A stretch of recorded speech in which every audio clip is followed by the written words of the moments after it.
Watching me, you're like, where's this guy gonna go? He's got a hat on and some strange thing hanging in front of his face that you don't see on an everyday basis, do you? All right, we are going to get started. Thank you for coming. We are really excited to have you here. We have a story to share with you that is an amazing story. This is a story of, it's a true story, first of all, which are some of the best stories, and it's a love story. Yeah, don't worry, kids. No kissing involved. Okay? Don't worry. Won't get gushy. This is the story of God's love for us.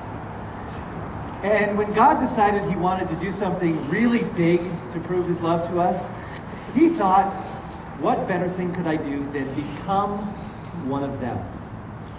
So God decides to become a human being. How do you imagine God would arrive if he was going to become a human being? I kind of expect he'd be coming as some great world leader. He'd be telling everybody, you do this, and you do this, and he'd take charge of everything. Or maybe he'd come as a mighty warrior and beat everybody into submission. Or maybe even he'd come as this great poet, and he'd use all these fancy words and pictures and all kinds of things to persuade people. But that's not what he did. When God decided he was going to become a human being, he chose to do it and to arrive the same way that you and I do, as a helpless little baby. And that's the story that we want to share with you. This is the story of God's love for you that began well before the creation of the world and continues all the way till today and beyond. No matter what you've done, no matter what you've said, no matter what you haven't done, or what you will do, that love that God has for you is unchanging. And that's what we want to share with you today. So come with me, if you will, to a time many centuries ago, to a little seemingly insignificant village called Bethlehem. Can you see it? I have to work your imagination a little bit. I heard an aha over here. I'd like you, if you look over here, we have the bakery. Fresh bread just coming out of the oven. Take a nice deep breath. Come on. You smell it? Smell that bread? Ah, yes, now I'm hungry. Over here, we have the home of the woman who weaves most of the cloth for the people in the village. And if you look down that way, you might be able to see a light on at the potter shop. He tends to work kind of late. He's a bit of a workaholic, that potter. Now over here is a local inn. It's very busy these days. You can probably hear some of the hubbub going on inside. It's a lot quieter out here in the stable. But I'll tell you, it doesn't smell so good. Can you smell it? Much better to smell the bread. Yeah. Woo. Now over here, these are the hills just outside of Bethlehem. And this is where all the wild things are. Wolves, bears, foxes, and shepherds. Now just down the road, you might be able to see a young man and his fiancée who are even now making their way into Bethlehem. For you see, a decree has gone out from Caesar Augustus himself that all of those under the rule of the Roman Empire are needing to be taxed. And so this young man, Joseph, is coming, along with Mary, his wife-to-be, who I should hasten to add, also happens to be about 9 months pregnant. Traveling in those days wasn't good under the best of circumstances, but traveling while pregnant had to be horrible. And to make matters worse, they're coming into a town that is full to overflowing. They aren't going to find a single room available at the local inn. So you know where they're going to end up having their baby. Right over here, in the stable, with nothing more than a cold and dirty manger in which to lay their newborn son. Seems incredible, doesn't it? Just how far is God willing to go to prove to us that he loves us? Watch and see.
amazingly beautiful picture, isn't it? But wait, we're not done yet. You remember those hills I was telling you about? Well, it just so happens that on the very night that this baby was being born, there were some shepherds out in those hills attending to their sheep. And get this, all of a sudden out of nowhere, an angel appears, as bright as day, with the glory of the Lord shining on her. I don't need to tell you that those shepherds were terrified. And then the angel says, "Fear not, for behold, I bring you good news of great joy, which will be for everyone.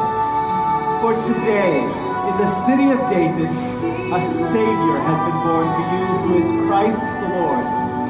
And this will be a sign that what I'm telling you is the truth. You will find the baby wrapped in strips of cloth and lying in a manger." Rejoice, rejoice, Emmanuel shall come to thee,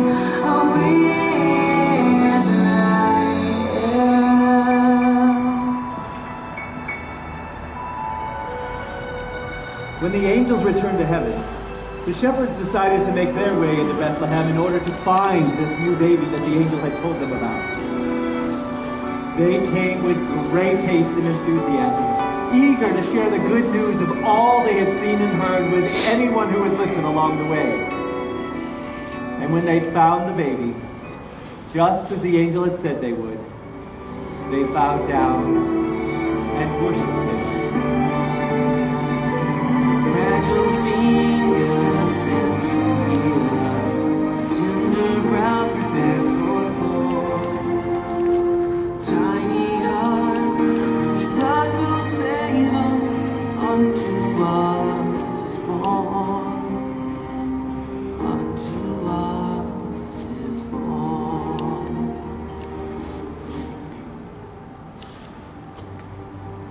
Now, God intended that the gift of his Son would be for everyone. And so he brought another group from very far away to join in this beautiful story of love. Wise men traveling from the east came many miles as they followed a new and brilliant star. Perhaps you can see them as they rise up over the hill on their way to Bethlehem. They come bringing gifts.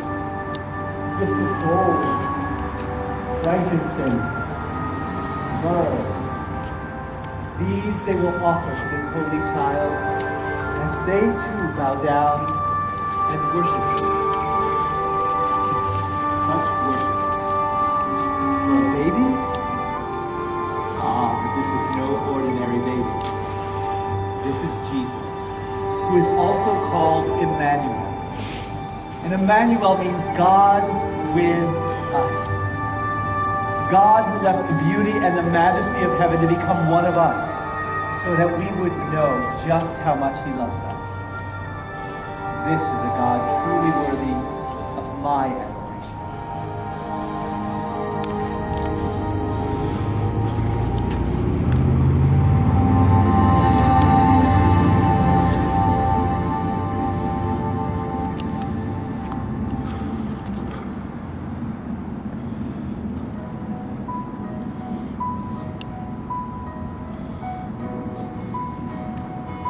Well, friends, our time is just about up, though we will be sharing this again at 8 o'clock if you care to join us.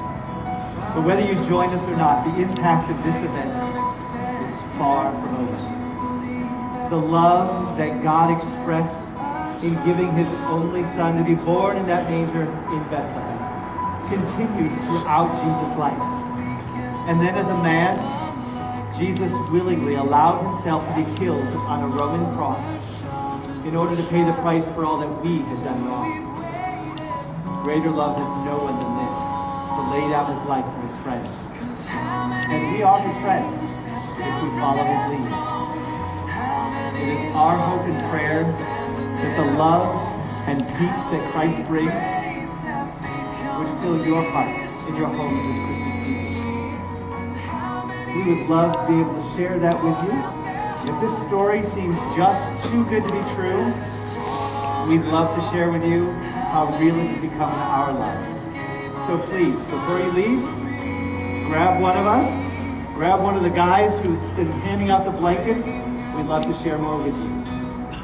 And with that being said, on behalf of all of us, I would like to wish all of you a very Merry Christmas. Merry Christmas.